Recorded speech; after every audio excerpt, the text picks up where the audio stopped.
Welcome back, everybody. This is a special episode here, Go Wheel with John Larson. I'm going to be working on the brake system, talking about the brake system on my 2001 Jeep Cherokee. So stay tuned and go wheel with John Larson.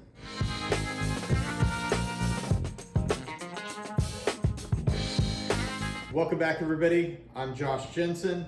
This is Go Wheel with John Larson. So talking about brake systems, specifically on a 2001 Jeep Cherokee, I'm going to give you guys a little bit of backstory and just talk about my experience and what I've recently gone through with my Jeep, mistakes that I made, and trying to diagnose this thing before we were moving out of state and dealing with it. And just getting everybody a little up to speed, and you could have some lessons learned on my issues and issues that I've had to work through over the last year. So a little backstory: before we moved down to California, John and I wanted to do a trip together, just go to Sierras, do some cold weather camping. And with that, leading up to it, was smogging my Jeep because of California, and I had a sticky caliper. So it wasn't quite obvious at first. I hadn't driven my Jeep in about a year or so. Don't know what's going on with it till you get it out there and road test it. So I was driving it back and forth, going through the smog, and I had a pull going passenger, and just a subtle gradual pull, and it was fairly consistent. So I thought obviously it was my alignment, and going through, looking at the alignment, doing quick measurement, everything looked like it was pretty good. And after the second run of going out and feeling around, I had a suspicion it might be a stuck caliper or something like that. The rim was definitely warm, and obviously the caliper, which was heating up quite quickly there. So knew what my problem was at the time: sticky caliper. Thought, great, let's go ahead and wrap this up and swap out a caliper and go camping. And that's where things just kind of started. So the setup on my Jeep Cherokee here, the front end is a Dana 44 out of a late 70s Ford F100. The rear end, I have a rough stuff 9-inch with the popular disc brake swap from an 8.8. So the owners on here, you'll notice I've got high steer on it. That's because of the Chevy knuckle swap. So inside the owners of this axle, it's a whole bunch of different Frankenstein parts to make that work. It's a very popular swap. You can find a lot of great information on there in the internet when you search around. But essentially, everything inside of the C's is Ford, late 70s Ford, Dana 44. The knuckles are from the same era Chevy trucks, C10, as well as the outer stub shafts, the lockouts, and it's small bearing Chevy, which allows you to use the rotors from a Ford Bronco and the calipers from a Chevy C10. So fortunately for me, the calipers in the Chevy C10 are plentiful. They used them for like 30 years and they're really cheap. So I was able to source some of those. Had an issue and a sticky with one side. My philosophy is one side fails and there's two sides to it, fix both sides. So I went ahead and swapped out calipers on both sides, bled the system, everything worked phenomenal, smogged it, prayed, passed smog, and we were off to camp the next weekend. So cut to the next weekend, driving out to the trail, John started to get a headache, and we went to pull off to just hang out and grab something to eat, and my brakes failed in the middle of the Sierras. Could have been bad, ended up fine, able to pull into a parking lot, and I just figured, wow, must be air in the lines, I must have goofed something up. That's the most common issue. We went ahead in the parking lot, bled everything out, couldn't get it to work, ended up skipping that camping trip, heading back home, and just kind of brainstorming and looking at a bunch of things and going through everything, and I mean bleeding the brakes, trying to figure it out. Traced it back to, I had the original master booster in here and thought, well, maybe that went out. Maybe there's an issue with that. So at this time, I'm just trying to eliminate different things going on. I didn't have any signs of any fluid leaking anywhere. Under pressure, the brakes worked intermittently. They would work great for sometimes an hour or two, and then they would just go out. It turned out they started to fail more and more and more. So I figured maybe this is the Brake Master Booster, which was an original for this vehicle. I actually swapped it out of my old Cherokee, so I got rid of the ABS in this and swapped out a non-ABS system for it. After I swapped that out, everything was the same.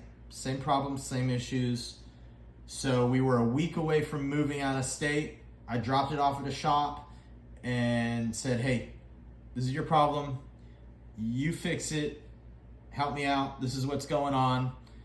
And 2 days before we moved, they gave me a call. Everything's fixed. Everything's great. Drove it 2 blocks back to my house.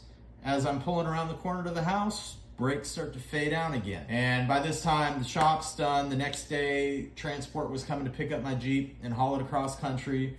So there's nothing really I could do at that point. So a year later, here I am, finally taking a look at it as we're settled in and have a little more spare time. Digging through everything, I went back to thinking, well, maybe caliper issues, something like that. And as I was tearing some things apart and looking at them, I didn't put on one of the crush washers. So on the banjo bolt, and I'll tear it apart in a minute and we'll take a look at it. There are 2 brass crush washers on each side of the banjo bolt. And on the driver's side, I did not put the one on the top. So I had the one between the line and the caliper, but not between the bolt and the line. It'll make more sense when we take a look at it in just a second. But what it looks like was happening, there's a nice, now that it's had a year, there's a nice coat of rust and all the paint is gone from this caliper. So what I suspect is happening is as pressure is applied, when enough pressure is applied, it'll spring a very small leak, mist brake fluid all over the caliper. That helped strip all the paint off the caliper and left nice little rain dot rust spots all over the calipers. So we don't have that problem on the passenger side, only the driver's side, and the driver's side was the side I missed the washer. So process of elimination there, pretty positive that's the issue.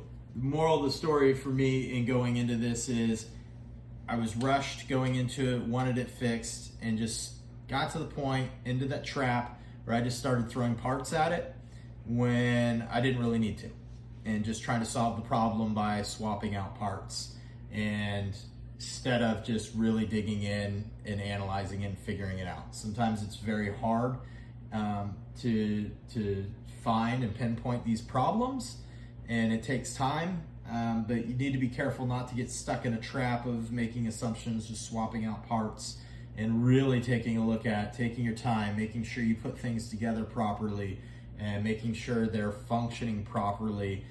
Because while this was functioning properly before I left, I got about an hour into my trip, and it was a pretty big surprise when it wasn't. So take your time, make sure everything, do a nut and bolt check before you leave, before you swap parts and replace things and put things together. Take that extra time. Make sure you're using your Loctite, you're torquing things appropriately, and ensuring you don't run into these same problems that I did. All right, everybody. So we've got the speed bleeding kit set up here, pressurized with the special fitting going into the reservoir here. One thing I just learned in going through and not reading directions, because I'm a man, overpressurize it. So I pumped it up to about 30, which was in the blue. Said, hey, that'll be fine. Fluid was moving in, everything looked great.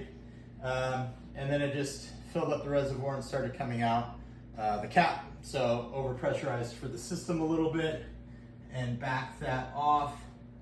I think we should be good now. Hopefully we didn't do any damage. From here, typically what you want to do, ABS systems, everything's different. So check with your manual and the manufacturer's recommended process to go through here and to bleed out your system.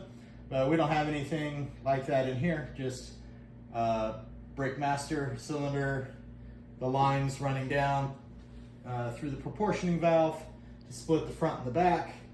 And typically you want to do the line furthest away to bleed all the air out of that. Next furthest away, which is typically passenger back, driver back, passenger front, driver front, and go through that pattern until you don't have any more air. To get things started and to show you what's going on, we'll just walk through it here in the front.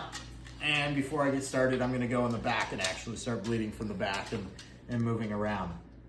So here you have a little bleeder bolt, and there's an open fitting. So you wanna get the correct size wrench, get that on, and then this little nub will just slide straight over the top. Ugh. A little convincing. There we go. Nice. I'll have to look at that. Nice tight fit on that. And then this little guy has a chain on it, so you could find somewhere, hook it up, so your bottle is dangling there, but not by the hose. And then all you have to do from here is, the line is, everything is pressurized, crack the line, and you should start seeing fluid work its way through the tube into the bottle. And you're gonna be looking in this clear tube for air bubbles and dirty fluid. So if it looks darker than what you're putting in it, let it bleed through until it gets lighter. All the dark stuff and the air bubbles are gone. Stop it, close it off, and then move the bottle system to the next one. Again, starting in the back and working your way forward closest to the brake master cylinder. Thank you everybody for joining us on this episode of Go Wheel with John Larson. I'm Josh Jensen, and we'll see you later. Get out and go wheel. Should be okay. This trail is called Shakedown, and it's outside Reno, Nevada. It's about an 8-mile long. It's short and sweet, and it has 3 to 4 obstacles, with the first waterfall being extremely difficult. Today was mostly a winch fest, and this video is kind of a quickie. Enjoy.